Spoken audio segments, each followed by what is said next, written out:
Bienvenidos a esta entrevista con Pedro Rivero, co-guionista de El Hoyo.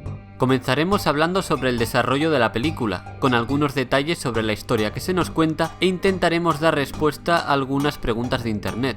Antes de empezar voy a aclarar que si este vídeo se está publicando en mi canal personal de videojuegos es porque este tío es mi padre y esta entrevista la estamos haciendo en casa, de cuarentena. De ahí que la cámara sea mi móvil y la iluminación el sol y 4 bombillas. Pero esta era la única manera para que sepáis más sobre El Hoyo, así que vamos allá. Hay 3 clases de personas: los de arriba, los de abajo, los que caen.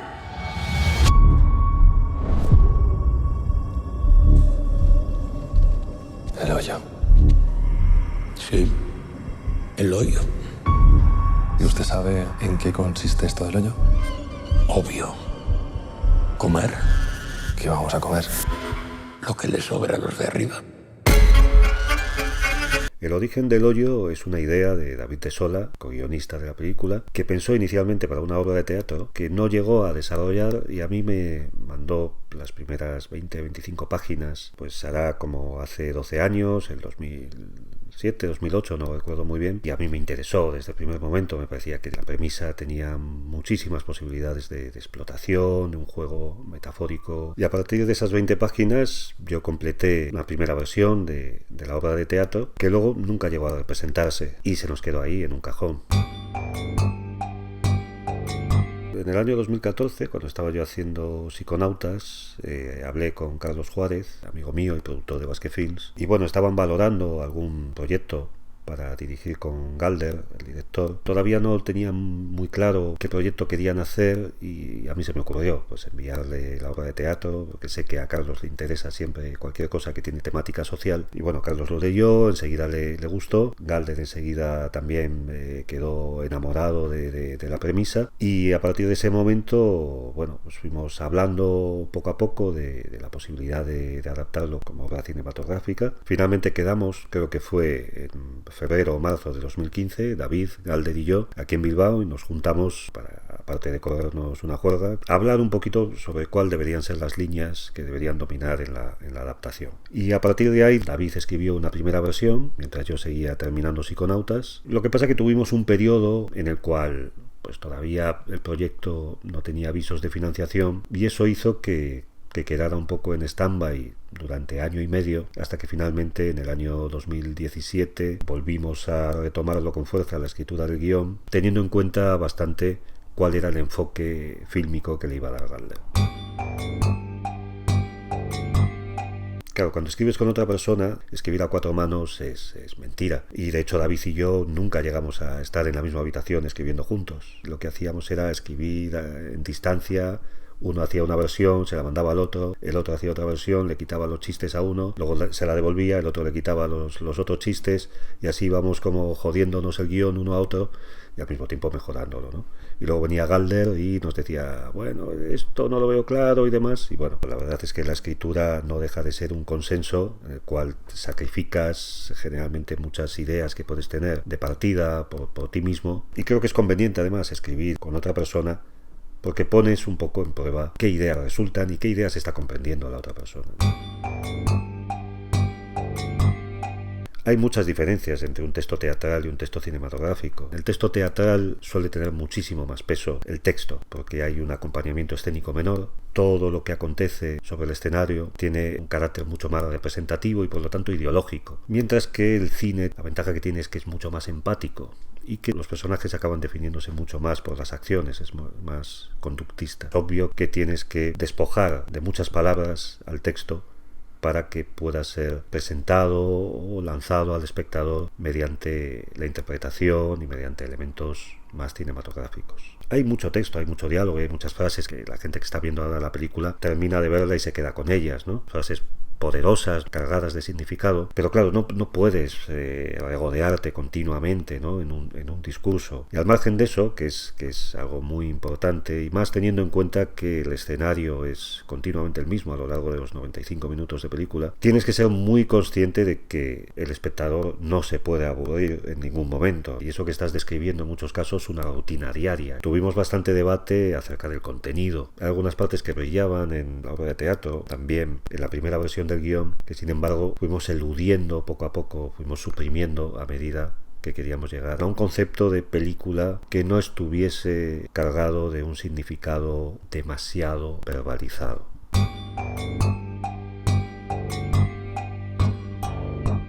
No, la verdad es que tuvimos completa libertad para escribir el guión. El mayor problema de trasladar una película con un bajo presupuesto era la construcción principalmente del espacio donde se desarrolla todo. Era donde había que gastar el presupuesto principalmente para que resultara suficientemente convincente, ¿no? Tuvimos algunas dudas respecto a algunas escenas. De hecho, suprimimos por completo un personaje un mes antes de comenzar el rodaje. Incluso habíamos hecho unas pruebas con la actriz que iba a interpretarlo. La actriz lo hizo tan bien que nos dimos cuenta que ese personaje no debía estar en la película. Venía a ser como la parte superficial o lúdica de aquellos que viven en la opulencia y no se preocupan por nadie más, pero llegaba a ser quizás demasiado caricaturesco y quisimos evitar ese tono, ¿no?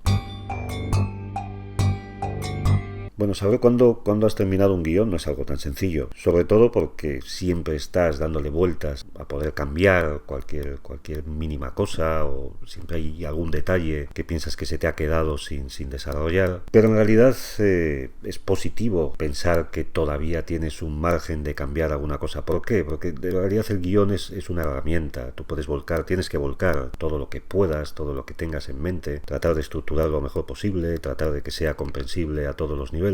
Pero luego se dirige, y en la dirección surgen nuevas cosas, y en la interpretación hay determinados matices de los actores que sustituyen a veces una frase o a veces una acción que tienes diseñada de otra manera. Muchas de las decisiones que se toman, decisiones que aparentemente son decisiones de guión, son decisiones de dirección y también de edición. Y en ese sentido, a lo largo de todos los diferentes procesos, seguimos hablando con Galder y seguimos opinando acerca de diferentes caminos los que podía seguir el montaje final de la película y la película tal como es ahora. El casting fue algo interesante, como lo planteó Galder. La película, hay un momento que realmente tiene un peso muy grave, no solo por lo que desarrolla y lo que vas a ver fílmicamente, que hay momentos muy duros, sino también por el contenido, que puede parecer grave y serio. Pero también tiene un componente humorístico que trata de aliviar la trama. Para eso Galder pensó que era más fácil hacerla llegar al espectador si contaba con los rostros de algunos actores que fuesen conocidos a través de la televisión y a través de la comedia, para restarle esa gravedad. Tanto Iván como Antonia, que son muy conocidos por su trabajo en televisión, enseguida te dan como esa confianza. Esto le está ocurriendo a alguien que yo conozco, ¿no? Por decir de algún modo. Trimagasi, que interpreta a Sorion Eguilior, esto es un caso muy curioso. El papel lo iba a hacer otro actor, pero una semana antes del rodaje hubo una circunstancia que le impidió hacerlo y tuvimos que buscar de emergencia a otro actor. Había muy pocas alternativas porque tenía que ser el rodaje en una semana, aquí en el País Vasco, de una determinada edad, y ahí encontramos a Sorion. Físicamente era diferente a como teníamos imaginado a Trimagasi. Sin embargo fue un milagro, porque precisamente esa cara que tiene Sorion, ¿no? Como de bonachón, hace que cuando realmente el personaje se convierte en alguien peligroso, te acojone mucho más, porque si dices, si con esta cara de pan me va a joder, entonces ¿qué me espera aquí dentro del hoyo, ¿no? El resto del casting es multiétnico, y esto era interesante porque queríamos hacer que el hoyo representase un poco a toda la humanidad. Los personajes secundarios más notables, como es Barat, que interpreta a Emilio Boalé, y luego tenemos a Miharu, que interpretó a Alexandra. Y yo creo que esa variedad hace que la película resulte mucho más convincente. El rodaje en teoría es sencillo porque está prácticamente todo se tuvo que hacer en la misma localización. Pero bueno, la sencillez de hacerlo en un mismo escenario también tiene sus complicaciones. Acaba agotando al equipo día tras día en el mismo sitio, en un entorno muy cerrado, en el cual también había ciertas limitaciones de espacio y luego también sonoras. Es un rodaje al final muy exigente. Galder, que es un director muy metódico y también que trabaja de un modo muy exhaustivo, siempre buscando la mejor toma, buscando continuamente qué es lo que puedes sacar de cualquier posibilidad. Eran jornadas muy largas en las cuales muchas de las tomas se repetían un montón de veces. Al transcurrir en un entorno tan cerrado necesitabas tener suficiente variación de planos como para luego poder tener diferentes opciones de montaje, ¿no? A pesar de que Galder tenía un storyboard con todo explicado, que yo creo que tenía 1000 páginas o algo así, es así de loco y de trabajador, y por eso yo creo que también el resultado es el que es. Más allá de lo que podía aportar el guión, cubrió suficientemente todas las posibilidades que podían hacerse en ese escenario. David y yo tuvimos oportunidad de visitar el rodaje, porque hacemos un pequeño cameo, no es difícil encontrarnos, estamos los dos juntitos. La experiencia de un rodaje siempre es lo mismo, tienes que esperar. Yo que me he dedicado sobre todo a la animación, me cuesta hacerme la idea de cómo los actores son capaces de aguantar tantas horas, tantos tiempos muertos y luego poder entrar en el set y dar lo mejor de sí mismos, ¿no? Mantener la concentración delante de la cámara. A mí me parece muy complejo lo exigente que es un rodaje.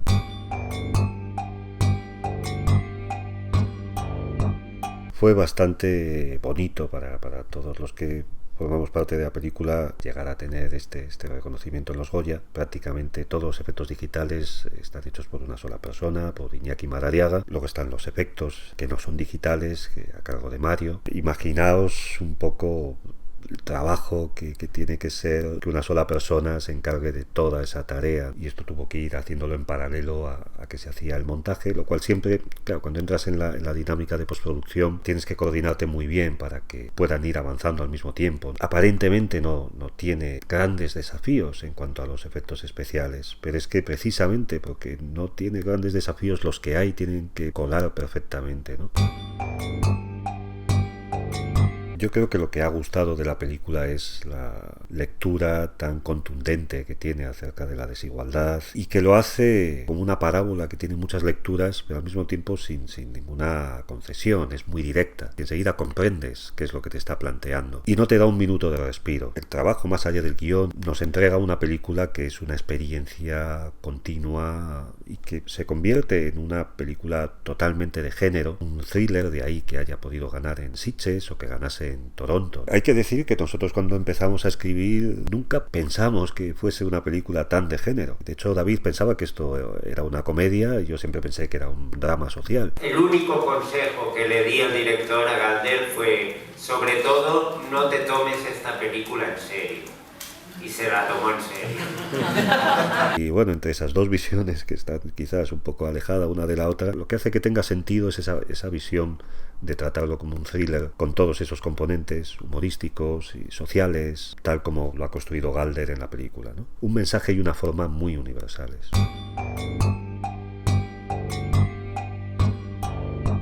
La acogida que tuvo al presentarse en Toronto lo cambió todo, y al día siguiente ya estaba Netflix interesándose en hacerse con los derechos. Muy sorprendente para todos. Como siempre, cuando haces una película, desde que la escribes, mientras la filmas y luego la terminas, tienes la energía o algo que te lleva a superar cada uno de los desafíos y todas las etapas, es pues el convencimiento y un poco la ilusión de que la gente la disfrute y que pueda verla mucha gente realmente, ¿no? No siempre pasa, a mí es la primera vez que me pasa esto, ¿no? Entonces, bueno, que encontráramos esa acogida en el mercado americano nos alivió evidentemente mucho, porque hasta entonces la película apenas había tenido una buena acogida. En Sitges ganó todos los premios y claro, con una distribuidora pequeña, finalmente viendo el empuje que tuvimos en Sitges, pues venga, era el momento de estrenar, de aprovechar esa ola, y bueno, el estreno en salas para una película tan pequeña, entre comillas, y de género y española y demás, tuvo una acogida en los cines bastante satisfactoria, aunque luego ves que en realidad,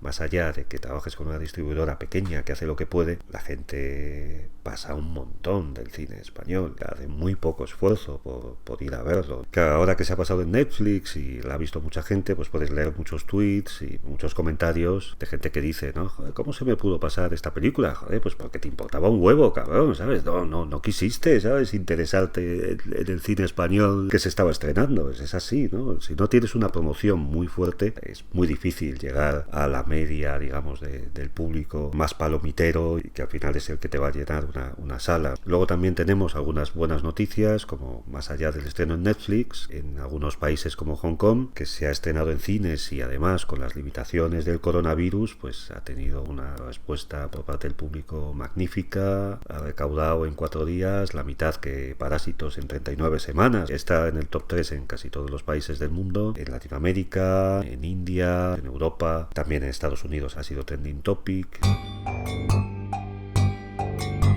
Bueno, esto ha sido bastante alucinante. He llegado a leer incluso algún tuit que decía, ¿cómo es posible que Netflix tuviese preparada esta película justo para el coronavirus, ¿no? Como si la hubiesen hecho en 2 semanas. Es clarísimo y ha habido muchas críticas, ¿no? Y muchos artículos, ¿no? O reviews sobre la película que inciden en lo actual que es precisamente con esta crisis. Cambias la comida por papel higiénico y es una lectura absoluta de lo que está pasando hoy en día. Si vemos comportamientos insolidarios, la analogía es evidente con la película. Si no hay una mínima consideración de que los otros también pueden necesitar algo y tú lo acaparas, evidentemente tenemos lo que tenemos, ¿no? Con el miedo a que haya desabastecimiento de alimentos se han visto esos comportamientos. Ahora se dice, joder, qué oportuno, ¿no? Qué bien nos ha venido que haya pasado esto. Que la crisis del coronavirus esté ocurriendo ahora y la película haya salido en este momento, lo único que muestra es que esto pasa siempre. La insolidaridad no es algo que esté de actualidad ahora por el coronavirus.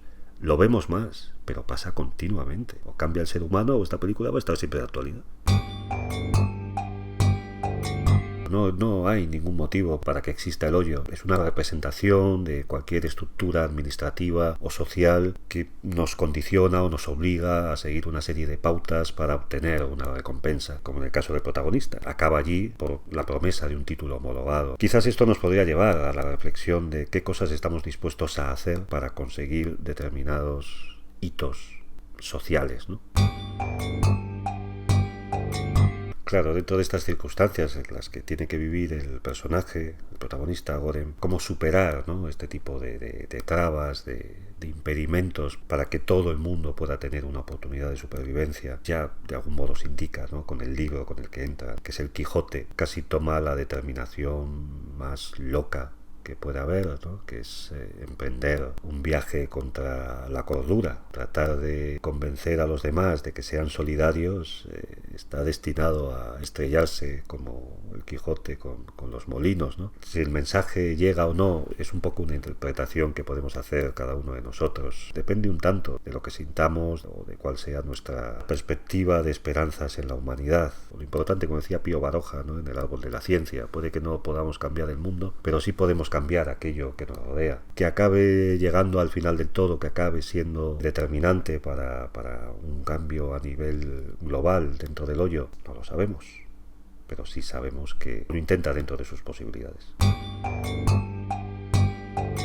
Hay muchas interpretaciones acerca del final, acerca de qué representa la niña. También podemos tener una interpretación que es muy literal, que de ahí pueda emerger el ser más débil que está dentro de él. Sería un motivo para la esperanza. He leído muchas interpretaciones, algunas sí las contemplamos, otras no. De hecho, cómo terminar una película que plantea una premisa tan poderosa, tan llena de significados, es complicado. Puedes dar una explicación que lo cierra de todo o no. Se escribieron varios finales y se llegó a rodar un final alternativo, incluso 2 finales alternativos. Pensamos que el mensaje no estaba en cómo acabara la película, sino que en realidad estaba a lo largo de toda la película. Lo interesante es que en función de cómo piensa o de las creencias o del sentir, ¿no? O del humanismo de cada uno de los espectadores, cabe una interpretación. Yo no quiero desmentir ninguna de las teorías, algunas loquísimas que he leído, ¿no? Y otras bastante atinadas y algunas mucho más inteligentes de lo que David y yo hubiésemos pensado nunca, ¿no? Nuestra cultura judeocristiana, enseguida hacemos una equiparación de aquel que se sacrifica como si fuera Jesús, ¿no? Como si fuera Cristo. Y de hecho se sacan algunos elementos de Godin lleno de sangre y con un aspecto que recuerda alguna representación de la pasión, ¿no? Es tanto como tú quieras identificar que aquel que se sacrifica es Jesús, como el Quijote, que es aquel que la emprende contra un molino. Realmente cualquiera de las interpretaciones nos resulta provechosa y ahí estaba, ¿no? También se ha hablado mucho de la simbología acerca de los números, porque el último nivel es el 333, número de la virtud o de la deidad, y claro, si lo multiplicamos por dos personas por nivel es el 666, que es el número del diablo, ¿no? Si ves la película y esa estructura no te parece diabólica, si echas una mirada al mundo en el cual el 1% posee casi el 50% de la riqueza que se ha hecho en África, la gente que vive en la calle o que vive en la pobreza, incluso en el mundo occidental, si echas una mirada a todo eso y no piensas que vivimos en el auténtico infierno, no sé qué estás mirando. Después del éxito que ha tenido, de la buena acogida, parece bastante probable que haya una continuación. No sé si en forma de secuela, no sé si en forma de serie. Ha interesado lo suficiente como para que nos lleguen incluso propuestas tan delirantes como hacer una ópera, un teatro en Nueva York, que es divertido imaginarse al personaje de Tim Agassi, ¿no? Cantando Obviously o algo así, ¿no? Muchas veces cuando hay un primer éxito se barajan muchísimas opciones, pero ojo, el tiempo, bueno, va calmando las cosas y solo se hacen aquellas que se tienen que hacer, ¿no? Sabemos que hay bastante interés, no solo ya del público, sino también de productores y distribuidores, de seguir adelante, ampliando este universo del hoyo. La verdad es que en su momento, ya tengo que ser honesto, lo concebimos como una pieza única. Todas las respuestas ya están casi, ¿no? en esta primera película, pero por supuesto hay muchísimas cosas que se pueden contar de un modo o de otro a partir de este mecanismo infernal que es el hoyo. Con esto acabamos el vídeo. Si os habéis percatado de los 1000 cortes de edición y os preocupa que haya dejado información fuera, podéis estar tranquilos. De la hora entera que duró la entrevista, tan solo 20 minutos eran contenido. El resto eran las interminables pausas de Pedro. Lo siento, padre.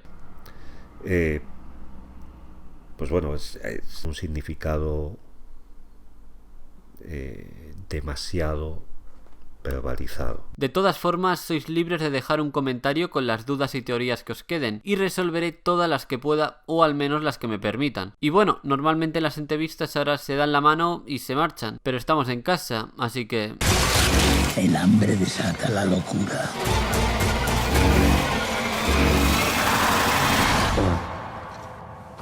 Tiene buen corazón. No creo que sobreviva usted mucho tiempo.